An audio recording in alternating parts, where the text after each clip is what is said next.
There is a secret world hidden from our eyesight, and time again, we find historical figures gaining insight to the secret world.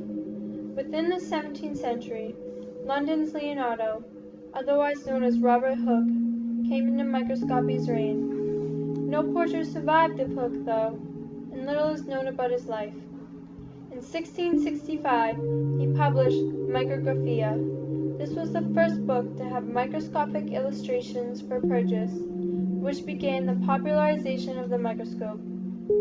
He began by showing the imperfections of man-made objects, and in contrast, demonstrated the quintessential quality of objects of organic nature. There was a difficulty translating the fascination of what he saw, God's beauty in fine detail. The goal was to have more eyesight into everyday life.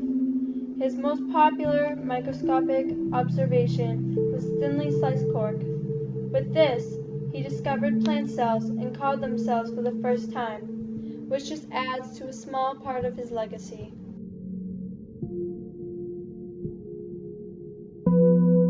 Centuries later, the microscope piques interest in another fashion. Jakob Sindelgen is introduced to the world of micro-miniature sculpture by one of his Viola students.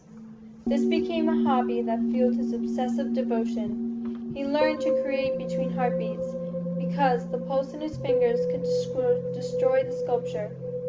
Holding his breath was critical because one out-of-place breath could send the sculpture flying, never to be seen again. His immigration to America ceased his violin career, which then pushed him to microscope even more.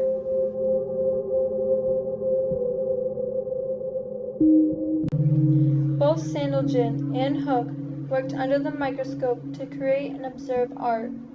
Common, everyday objects were used, along with organic objects. These objects took them on an intellectual trip to another place, a microscopic place, and strengthened their sensory perception. A louse, a cork, a fly, a needle, cartoons, animals, God. Sindelgen used this to escape his present world frustrations, while Hooke used this to understand his present world. Both entwined themselves in their own work of another world.